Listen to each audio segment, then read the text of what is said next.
Now it's working. We left off after Baruch Hu. There's the initial blessing, Yotzer Or over Choshech, the God who creates light and darkness. We talked about evil and all those kinds of things. We're into the bracha there's 3 blessings around the Shema, if you remember the initial handout I gave, that surround it. There's a blessing of creation. There's a blessing of revelation of God revealing himself and giving Torah. And then following the Shema is a blessing of redemption. Those 3 themes, creation, revelation, redemption, surround the Shema in every morning and evening service. All right? And right now where we are is in this blessing of creation. God is creator. All right? And so what those blessings do is they take a biblical text. They take the biblical text. I'm going to forget to hold this. They take the biblical text and by framing it with blessings, turn it into a liturgical action. That's the goal, is to shift its focus from Bible to dialogue. Think of it in that way. We speak to God in the blessings. God speaks back to us in the biblical readings. So it's dialogue. I want you to open up the Siddurim to page 150.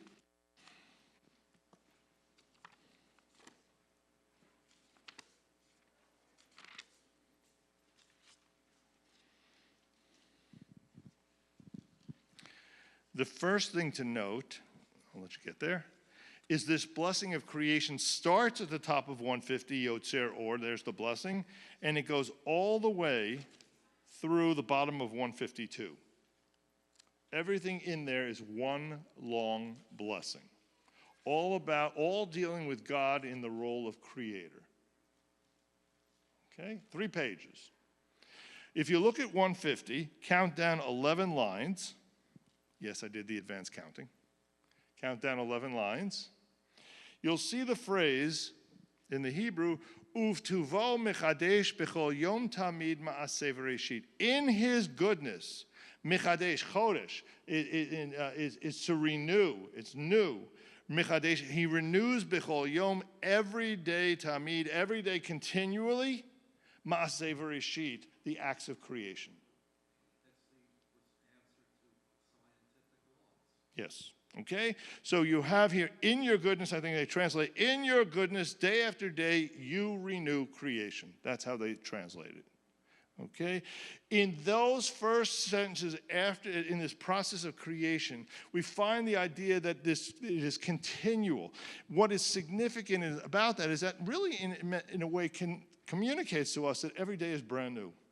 Whatever happened yesterday, today is a new start. You wake up in the morning, the world has been recreated for you. Don't hang on to the past in terms of errors and things like that. You have a new opportunity.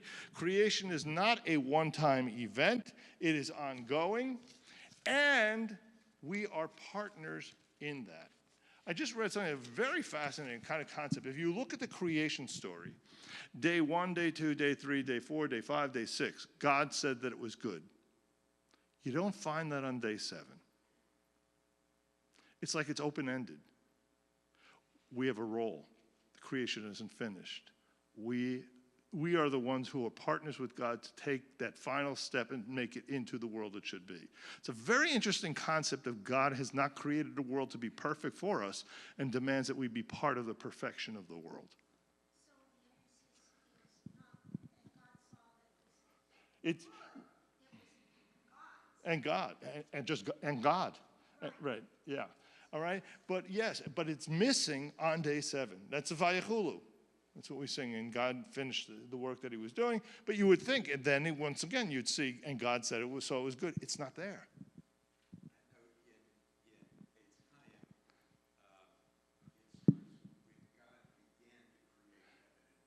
Right. Okay, so you're right. Rashi comments on this as well. The Bible does not start in the beginning. If that's what it was supposed to say, it would say Barishonah at first. The Bible begins Bareshit, which is, how am I going to explain this Hebrew form? It's what's known as smichut. In other words, 2 nouns follow each other that are in some way connected. So you might say, gemilut, when a word ends in a T like that, gemilut chasadim, it's acts of.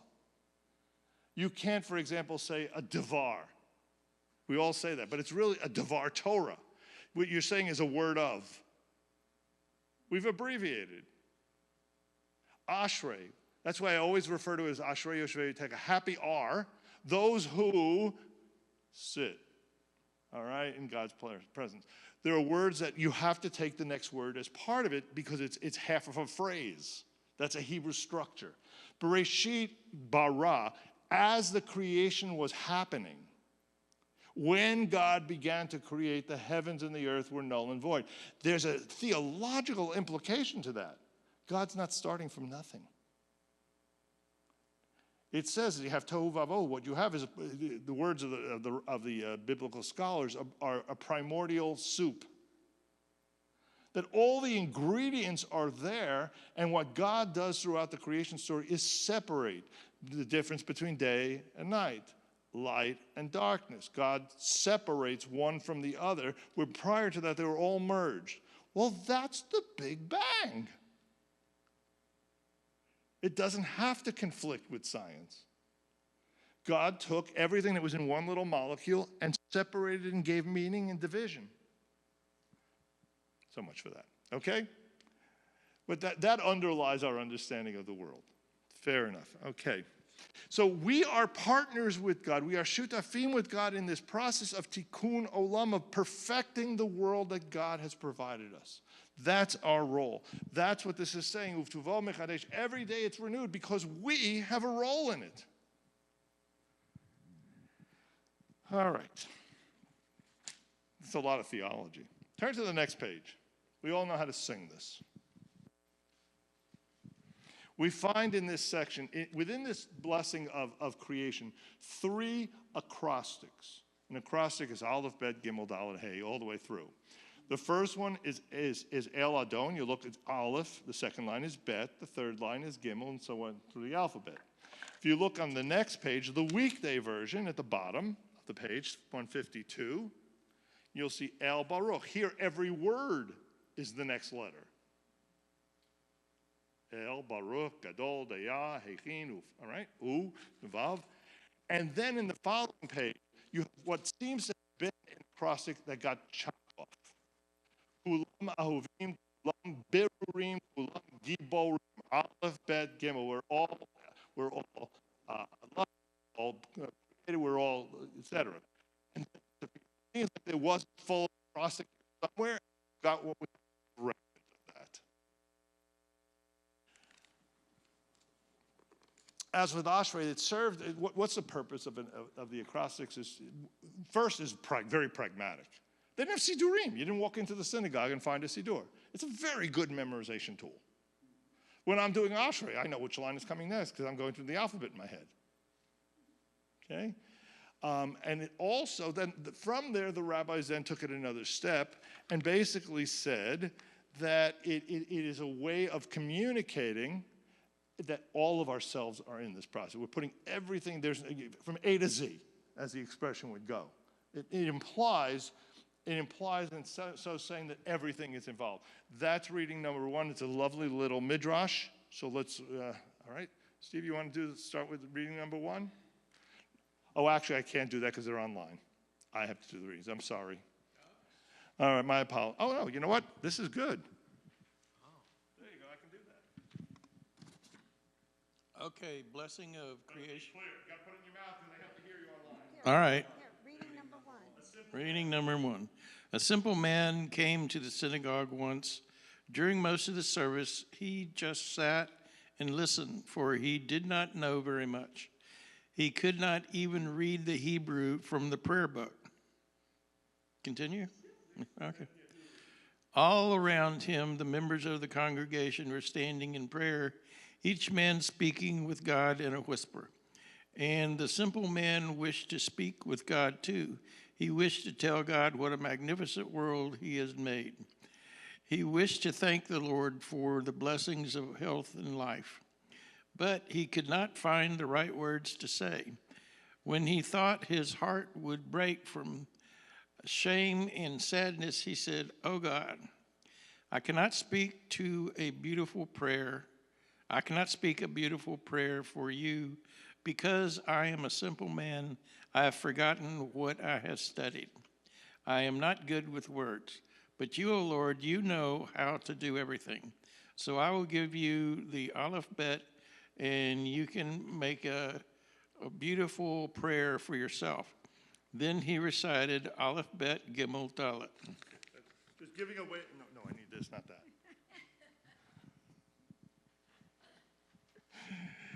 All right, so it's a lovely little midrash that's saying that even when you can't find the words, Aleph, Bet can communicate. God understands what you're trying to say, and so it's an attempt at explaining an acrostic.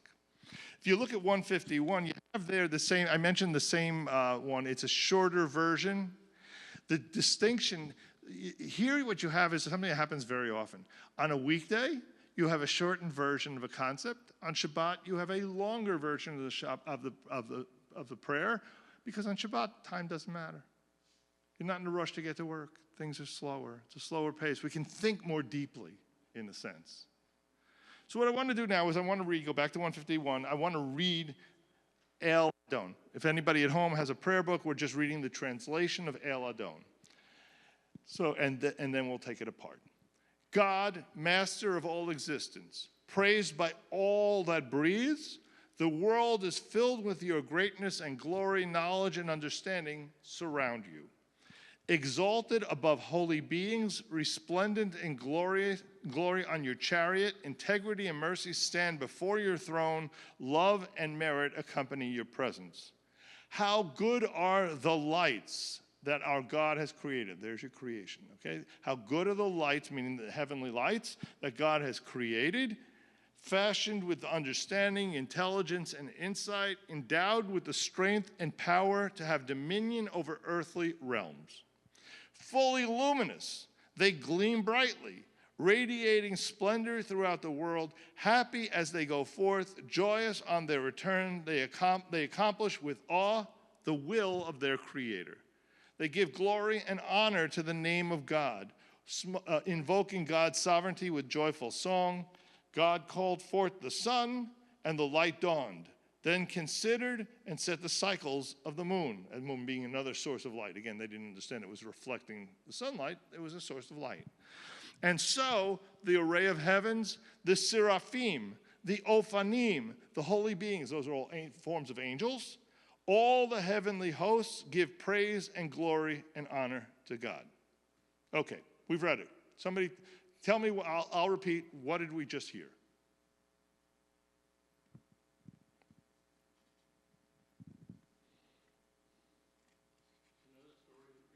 Know the story of creation. What is being denied here? Maybe that's a better question. What's being denied? Anger. Interesting. In what way? It's a positive approach to the world. Okay. There you go. So in the ancient world in which they lived, all of these beings were gods. Saying they are not gods. God created them, and they serve God's will.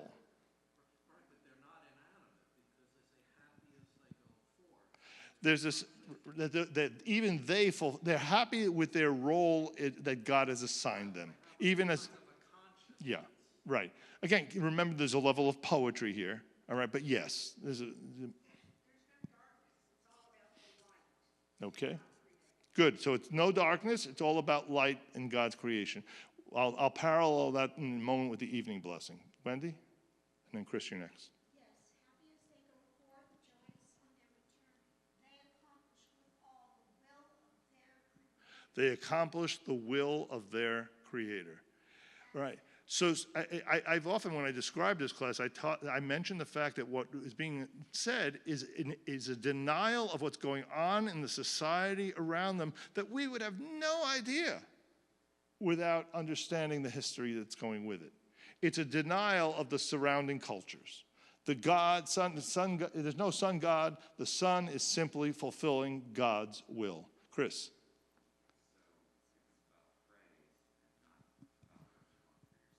There's no request. There's no bakasha. There's no request here. It's all about praise, and we're in a part of the service which is all praise. That's correct. We're praising the God of creation, or God's role in creation. Suzanne. Whereas in sometimes God and what He created are equal. Mm-hmm. Here,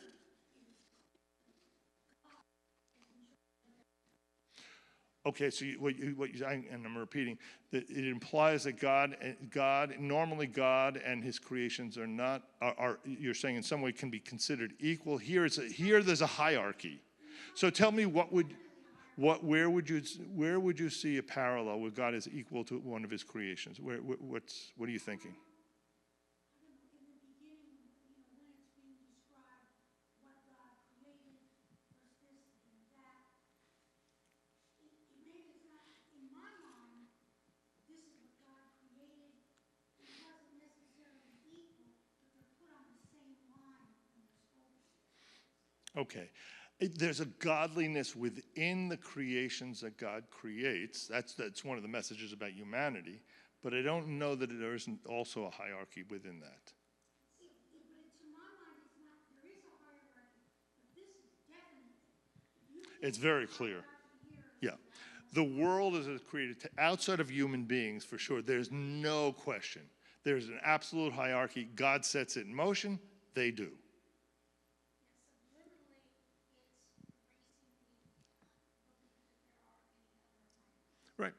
Right. And so it's the elimination of there cannot be any other idols. What's this? What are these blessings leading into? What biblical reading? Shema. What's the message of Shema? Only one God. Right? So the blessings themselves are constructed to lead us into that. Someone mentioned there's only light here. The evening blessing, there's a parallel evening blessing of creation because it's creation, revelation, redemption. Talks about ma'ariv aravim. Now, there's no good way to translate that into English because it's a grammatical form that doesn't exist. It basically says who evenings the evening, who essentially gives the evening its essence. And there you have from light to darkness, darkness to light, rolling away all right? It talks about the cycles of time. And there, the reason for it being there at night in particular is because nighttime is terrifying. Imagine Adam in the first day is sitting in the garden, the sun goes away. Okay? This is a reassurance that lightness is on the horizon. Even though it's gotten dark, it's coming back. That, as we get older, we understand the cycles of life. Yeah, you may be in a depressed place right now. You know what's going to happen in the next week? It'll go away. We go like this. This is life. Right? So you have the evening blessing where it does talk about the evening, both light and darkness. Here you've got in the morning, all right, let's not focus on the darkness. Let's focus on life. And those two, they really communicate certain kinds of feelings. There is an appreciation of light in that that's implied there in both situations. There's a sense of awe at the arising of the sun, that the world works in a predictable way. And that's really important.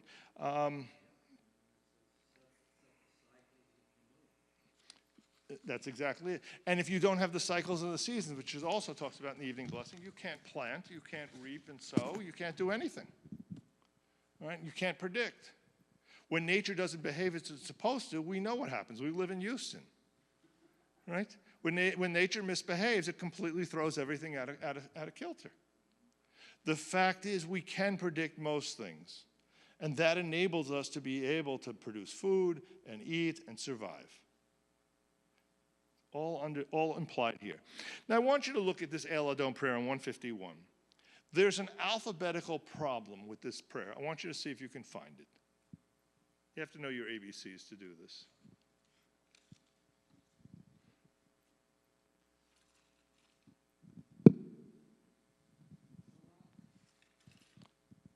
Well, look at the first word of each line. That's what you're looking at.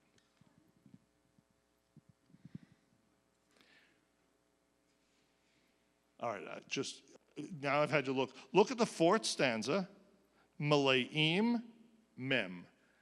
Na'eh Nun. Samech is next. What's wrong? It's not a samech. It's a sin. And the shin and sin are considered the same in terms of the alphabet. Okay. Essentially, remember what I said to you, there were no prayer books. And so in an auditory world, replacing one S sound with another wasn't problematic. And you find this in a lot of the biblical writings and a lot of the liturgy. The samech, there's not a lot of words with samech. All right, and the sin works better. Smechim, happy. They're happy are those, okay? And so you'll find that in a lot of the acrostics, suddenly the S of one, the samech, is replaced by a sin. Because auditorily, it's the same thing. Didn't bother them. Now, if you're a Hebraicist, this would make you nuts. If you happen to have OCD, oh my God. All right. Just the other thing I want to note in here is the presence of angels. The last verse there, you have the seraphim, the ophanim, and the holy beings. We're leading into a section about the Kedusha, and you'll see how that plays in a few minutes. But the theme, the message here, what did I say about the sun and moon? They serve God. That's one of the messages here. They're not gods unto themselves. The message here is the same thing is true about the angels. Even the heavenly hosts are simply servants of God. Everything in the world, everything in the heavens, all serves God. None has its own will per se, except human beings. We're the problem. But that's God's decision. All right? The heavens declare the glory of God. The sky proclaims his handiwork. That's Psalms 19. Even the heavens are declaring God as yet another level. All right. Any comments on El Adon? I hope the next time you sing it, you'll have a better sense of how it fits into the whole creation blessing. The next part, turn to page 153. On this page, there are a couple lines that should sound familiar to you. If you go about half of the way down, you'll see Kadosh, Kadosh, Kadosh, Adonai Tzivaot, and then about 4 lines later, Baruch Kivod Adonai Mimikomo. Where do you know that from? What other part of the service? The Amida, Kedusha. In the Kedusha, these are 2 lines from the Bible that are inserted into the liturgy. So what the heck are they doing here? It should tell you that it's known as the Kedusha de Yotzer, of the creation blessing. They clearly recognize what they were doing. This is a reference to the Kedusha within the blessing of creation. It is said, seated, we stand when we say the Kedusha. It does not require a minyan. We need a minyan to say Kedusha. Something's going on here. All right? It is sometimes called the Kedusha de Yeshiva, the Kedusha that you say seated. They know exactly what they're doing in building this.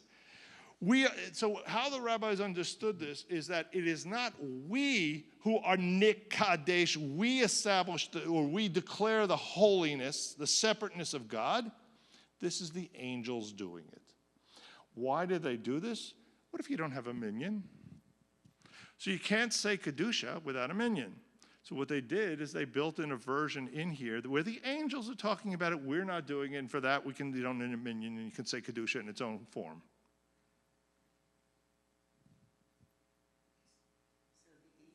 Wait.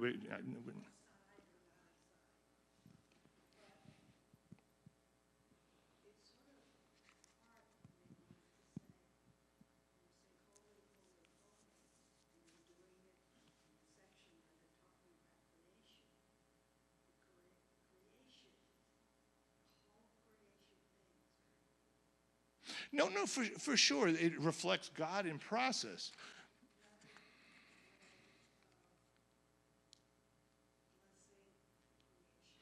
Absolutely. It establishes the holiness of the creation. We bless the creation as God's work. Without question.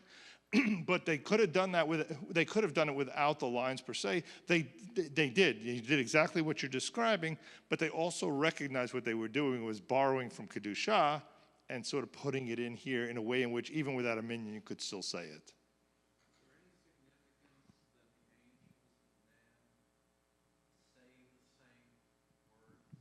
Well, the words are biblical. No. They both utilize the same words in the sense of, maybe our relationship to the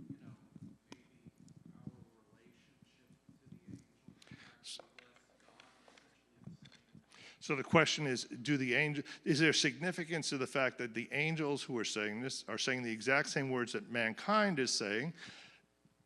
Yes, write your midrash. Yes. Again, the prayers are not biblical. In other words, this is man-written. And so it's open to lots of interpretation. Yeah, no, these prayers don't exist at the earliest. Some of them existed by Talmudic times. A lot of them, like El Adon, although they attribute it to a first century sage, in all likelihood as a poem, as a piyut, it's probably medieval in its origins. Most of the piyutim, we have a lot of piyutim we just went through in the high holidays. The Machzor is filled with piyutim. It's primarily medieval times when those poems arose. Yeah.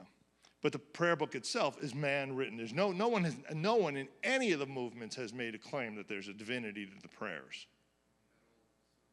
Right. We insert biblical lines as a way of connecting our prayers and our thoughts to the Bible, but the prayers themselves are human. You won't find, the Hasidic Rebbe is not going to tell you that this is man, this is God. This is man-written.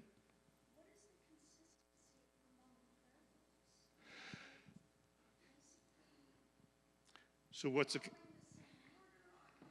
Yeah, so the question is, are all the prayer books following the same order? Is there a structure that's similar across? The answer is yes. So, for example, even in the Reform prayer book, what you won't find is all the words we have here, but you'll find that the first thing that'll be is the creation. There'll be a recognition of God as creator. It will then move to God as revealer of Torah. It will move to God as redeemer. It might be in a much abbreviated form, but the structure is identical. When I walk into a Reform synagogue, I pick up a Reform prayer book, I recognize what they're doing, the structure of what they're doing. Yeah. Right. So it would be, conservative prayer books are going to be relatively consistent, particularly from Baruch Hu through the end of Kedusha. There's very little that gets changed or eliminated there. Changes that happen are in the preliminary service. This part of it is known as what the chovah. This is the required. The Amidah as well, through the end of the Amidah. That's going to be pretty clear, pretty consistent. Within Reform, it will change not in its structure, but they might shorten things. If you look at their version of the Shema, they've got the first paragraph and the last few lines of the third paragraph, but still the Shema in its text is there. Structurally, it's there. They're just emphasizing different elements within it. Okay? They got rid of the Hayim Shemoah, the paragraph on reward and punishment in the world. We do it silently. We've responded to it very similarly. We keep it in the prayer book and say it silently where we sing the other two. We kind of downplay it. They said, let's not downplay it. Let's get rid of it. If we didn't get rid of the Torah, we just got rid of it within the prayer book. All right. Again, why is this inserted here? Why in the blessing of creation? This is kind of what Natalie, you were saying. Again, it's the angels. We're declaring the angels, like the luminaries, serve God. A malach, an angel, someone who is sent, is not delivering a message other than, or fulfilling a role other than as determined by God. The question came up in the last class about a prophet. Prophet's not someone, and I think Steve voiced very much what people would think, and that is that it's someone who predicts the future. And that's not the case. They're literally delivering God's words. That's all they do. They're sent.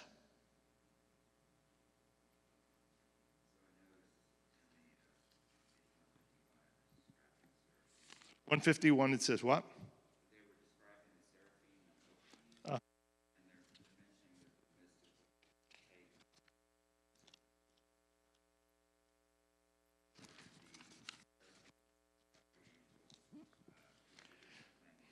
So that is, if you look, where is that on the page? That's the top of the page 151 or the bottom? All right, so yes, so look at the bottom. This is good. Let's use the prayer book and the commentary. The bottom right, it says here, it gives you a sense of the, so let me read it and then we'll take the question. All right, this way people online, because they don't have this in front of them. Here in the prayer book, it says, angelic songs figure prominently into ancient mystical texts. Descriptions of different groups of angels singing hymns to God surely mirrored the seeker's own mystical experiences. The angels pictured here are closest to God's throne. In Jewish mystical thought, the Ophanim are the wheels of God's chariot, first mentioned by the prophet Ezekiel. The seraphim are the fiery angels pictured as flaming serpents in Isaiah's vision of heaven. And the holy beings, the Chayot HaKodesh, were thought of as the legs upholding God's throne. So, Chris, did you have a question on that? Let's see.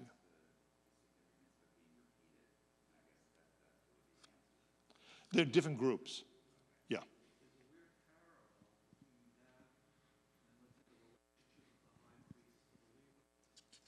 In what way?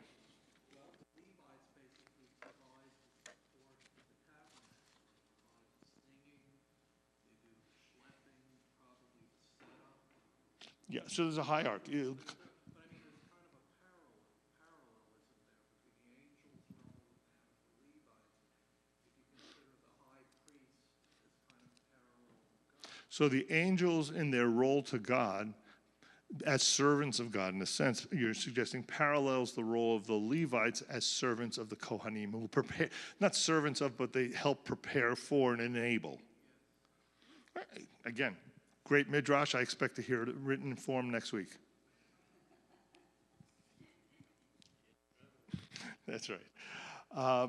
But so you've got two things here. One is that indeed the angels serve that same role. Don't deify the angels.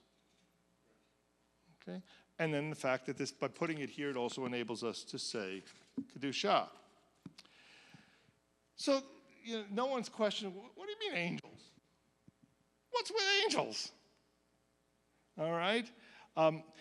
Again, angels from a Jewish perspective are not independent. They're created for a specific purpose. Satan, as an angel, challenging God is not really challenging God. I gave you last time the example of Wilkerson in the story of Charlie and the Chocolate Factory. He's fulfilling what God wants him, her, it to do. One idea I have about angels might sound a little far-fetched, but God is so omnipotent that Okay. has so much on her plate that she, and I use the word powers a little loosely, angels to be able to carry out work. So there's too much on God's plate, and therefore he has assistants who fulfill that role. It's one of the ways you understand angels. Understand what? Angels. And yes, and sometimes The soul. could be The soul could be part of that as well. Look, that's not where the rabbis went. Doesn't mean, the paper can be written for next week. I'm teasing, but the reality of it is what I'm saying to you is there's midrashim on the text and new insights that happen each time you go through it. So yes, that isn't the angle the rabbis take, but yes. Whenever you're looking at the story of creation, you see Yahi or Vayeh. Let there be light, and there is light. Right. Could the light, which also can be translated as illumination, be a form of intelligence? Hold on. You're exactly going where the prayer is going, so hold on. You're going where this prayer is going. Hold on to it. And it actually is a source of controversy. You'll see Sadia Gaon wasn't happy with how it plays out. Okay? So, today this belief in angels is kind of, it's hard for us really to grasp in any way seriously. But you can still take it very metaphorically. It creates an image for us of how to understand the heavens in a sense, in the same way that a sun doesn't really set. All right?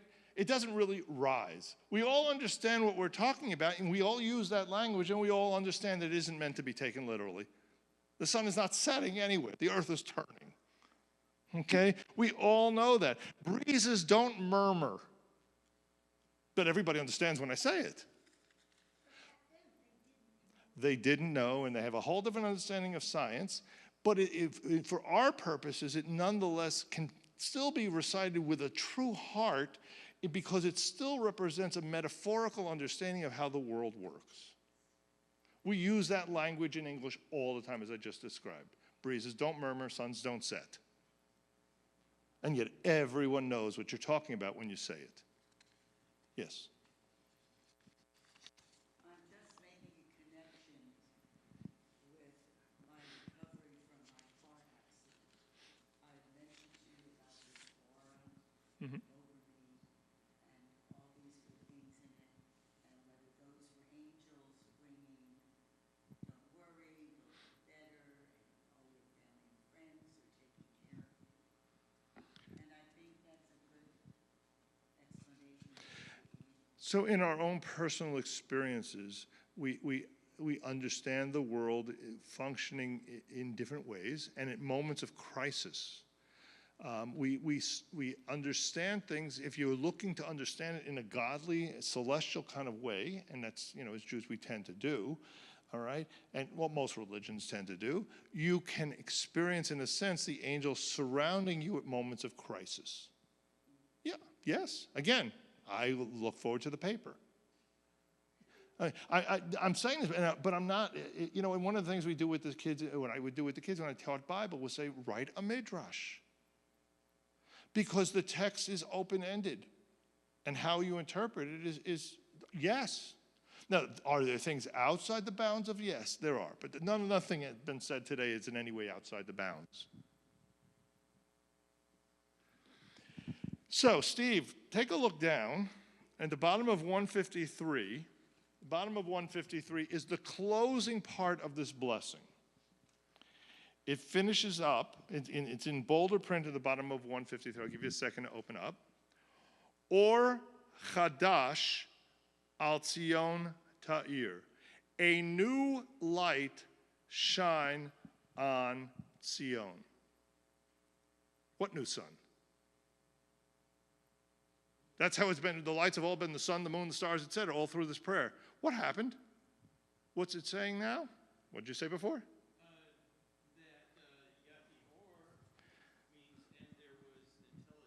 No. In the Bible, it is clear. In the Bible's purpose, it is clear God is creating the sources of light in a physical sense, the creation of light and darkness, the sun, the moons, etc. But here in this prayer, there's no new light. I don't know about you. I only got one son.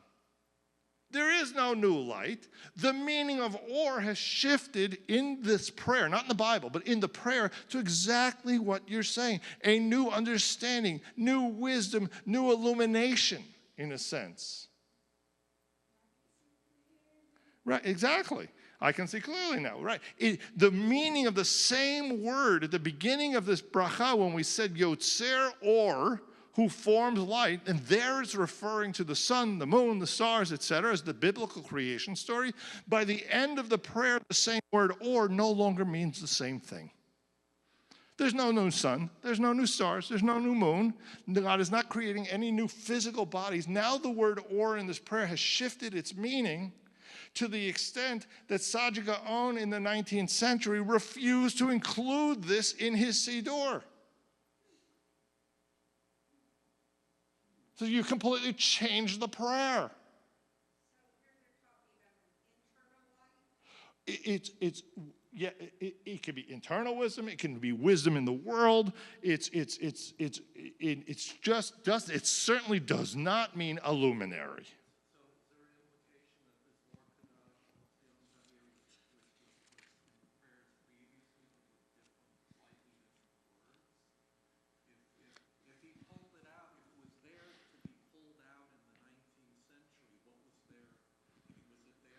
So this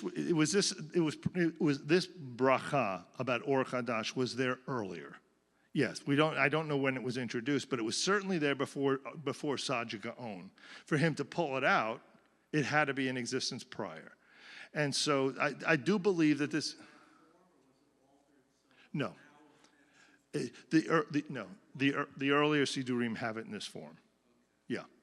Wendy and then Sandy. Yeah. I think also in the context of what you said earlier, the work of creation is renewed each day. So each day, when something, even though it's the same, Ah. look at it in a new perspective. Very nice. So again, I'm repeating it, it's online. So the message is that earlier we talked about that every day God renews the creation. It's not as if there's a new creation, it's a renewal conceptually, that here that can also be reflected in what Or Chadash as a new light means. Yes. Okay. Yeah, yes, good. Wait, Sandy was next. Yeah.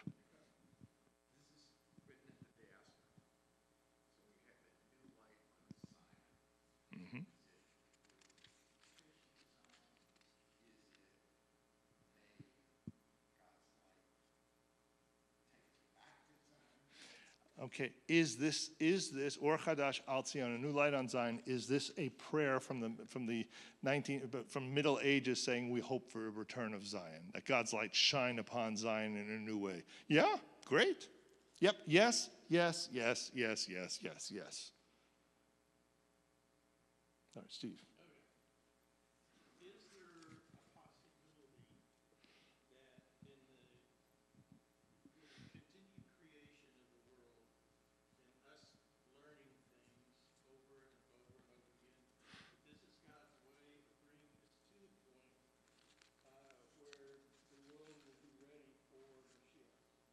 So yes, so as a matter of fact, and I didn't get there, there's a mystical understanding of the new light referring to the Messianic period. Yes, that the rabbis do talk about that. It's not mainstream, but it's there. Yes. Which tells you they didn't necessarily, whoever wrote this may have meant one thing, doesn't understood it this ever since. Right? There's lots of ways they were doing what you were doing, applying life as it exists today and putting new meaning onto the text. Why we read the Torah every single year, the same text, right? Or the same prayers. Yesterday, one of the things I talked about was Unatana Tokef and all the plagues and all the disasters and then in recent years, they seem far more physical than euphemistic. Okay? Right. October 7th, the plague is COVID. You go one thing after another. But 10 years ago, no one would have thought of it like that. 20 years from now, they may not again. Right? Or they may have new issues. The likelihood is there's always a tourist, because that's just the way the world works. Right? It's just which is our tourist of the day. But God willing, no. Let's get war off the table. Okay, that's one I vote for. No, let's get that one off the table. There's plenty of other tourists to worry about. Any other questions? I'm trying to decide whether at this point, we have about 10 minutes, whether to go into another paragraph or leave it for next week. Because it's not a 10-minute presentation. I think that's what I'm going to do. So we'll continue with Ahava Rabbah, which is, so we did the blessing on creation. Next week, even though, so what's the worst that could happen? We'll add a week at the end. We'll see how it goes. All right? Next week, we'll deal with the blessing of revelation of God revealing. It's a blessing about love, but I'm going to tell you it's not an ephemeral love. It's not like, I love you. It's love as expressed in the gift to mankind of the gift of Torah. Torah is the love. And we'll talk about that.